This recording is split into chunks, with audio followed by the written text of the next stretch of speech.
dance. Now, my earliest memory of this church, I was sitting way back there, and I don't know how old I was, but I know I had to be pretty young because, you see, I couldn't see over the top of the pew. Now, pews were a little different back then, they were wooden higher. Even standing on the knee, all right, I left, you know, I couldn't wait till I was old enough to look over the pew. Well, I got that opportunity, you see, because my mom took me to Mass every Sunday. Every Sunday.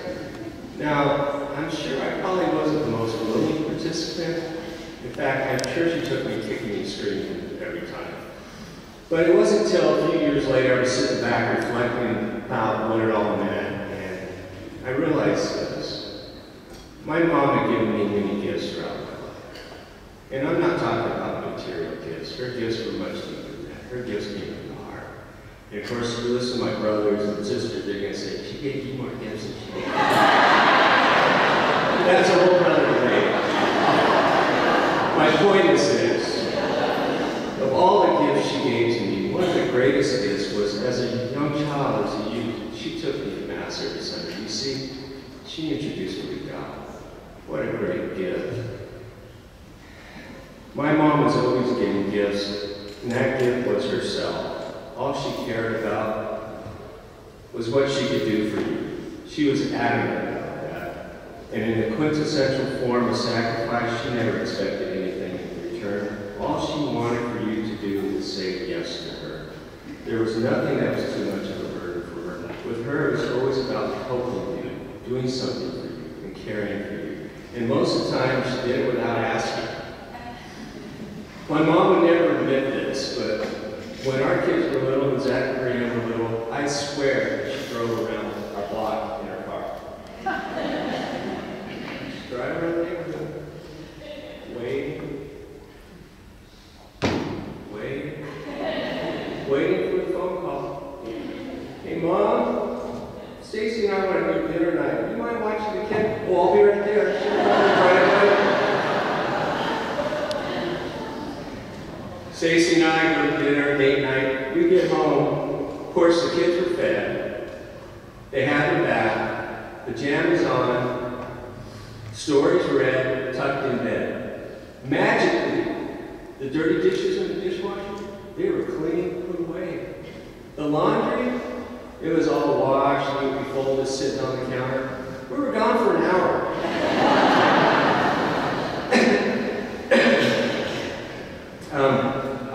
I think Stacy sometimes actually hid the laundry, but Mom was still fine. You know, I once made a mistake of telling her, Mom, I'm married now.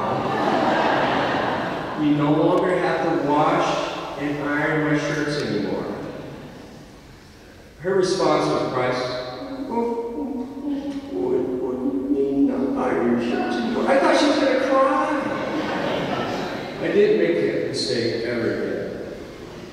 And just one more. You know, in college, I lived in a house with 2 other roommates.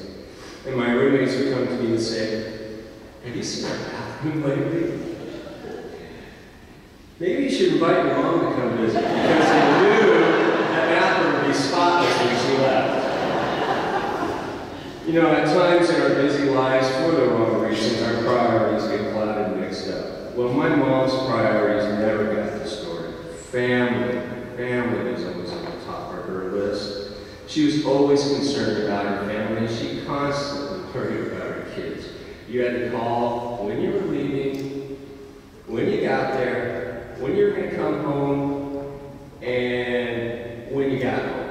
And each step required a phone call. Now, you know, as a 50-year-old, they got a little bit, you know, bothersome calling Mom, you know, when I got home. But today, I wish I hadn't missed one more of those phone calls.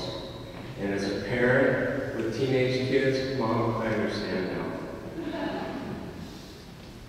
She worried about you in absence, but the thing she enjoyed most was having her family here, especially around the dinner table. That's when she was in her glory. When she had all her family and friends sitting around the table, she'd be smiling ear to ear. You know, it was a long-standing tradition in our house to have Sunday night dinners, as far back as I can remember. And the one thing about Sunday night dinners is you didn't need to call to check, make sure you're having dinner. All you need to do is be there. And God forbid you didn't show up. The most dreaded phone call I ever had to make was calling my mom and tell her I wouldn't be there for dinner. It would be this long silence. Michael, are you sure I'm cooking your favorite? She would persist until you gave in. And if you didn't give in, sometimes she would play the I do a lot for you, the least you could do is come to dinner card. She'd play that card. How do you say no to that? Okay, Mom, I'll be there. And if you were late, it didn't take long before the phone started ringing. Thank God my mom never learned how to text. You know, this tradition was later expanded to Tuesday night, so we had Sunday and Tuesday night dinners. Tuesday had, let's say, a more select invite list. And I may be mistaken that it may have had something to do with gender. I'm just guessing that because it was Bobby, Gary, Jeff, and me. Cindy, I don't know how you got ASAP that day. You know, occasionally Mom would invite Cindy, but I think it was just to help with the dish list. And nobody did make her eat. My mother's love extended well beyond her kids, family, and friends. The minute you walked through the doors of her house, you were no longer a stranger. You were part of the family. She treated you that way. And it wouldn't take long before the words would come out. Are you hungry? I'll just mix you up a little something. And if you were fortunate to be around my mom's house at dinner time, which, by the way, was a good time to show up at her house, you were in for a treat. There was more food than places to sit. Her cooking was definitely one of her specialties. The list of favorites was long and delicious. The chicken cacciatore, the and the family favorite, crab chipino. And if you were still hungry after dessert, after dinner, highly unlikely, then there was always dessert. The banana cream pie was delightful. Of course, you only wanted to get a small slice of it because you also wanted to have one of the cream puffs and a slice of cheesecake that was served along with it. You know, I can stay up here for a long time telling stories and expressing accolades and adjectives to describe how wonderful my mom was. But honestly, I don't need to tell any of you that. All you here today know that already. In some way or another, she touched you. In some form or another, you experienced her acts of kindness, her love, and the goodness in her heart. You know, I had an experience in this church that I think best exemplifies, illustrates the kind of person my mom was. The priest at the time, it wasn't you, Monsignor Craig, but this would be something you would do. He asked for some volunteers to come up to the altar. 4 or 5 people came up, and he gave them a mirror, he had them hold a mirror up, and he posed a question. You look in the mirror, what do you see? Well, I'm sitting out there thinking, oh, when I look in the mirror, I see a sinner. But I knew the answer he was looking for. When you look in that mirror, you should see the face of God. But with our everyday busy lives and the worries and the burdens we put on our shoulders, that vision becomes cloudy to a point where it's eventually lost. Well, I can tell you without a doubt, when my mom looked in the mirror, she saw the face of God. She was a very special person. We were all blessed to have known her. Side note, this is I've got to publicly acknowledge my sister, Cindy. Your care and devotion and love the last few years have been exemplary, unmatched, and extraordinary. So thank you. Mom was blessed to have you as her daughter, even though you did take her to see 50 Shades of Grey 3 times.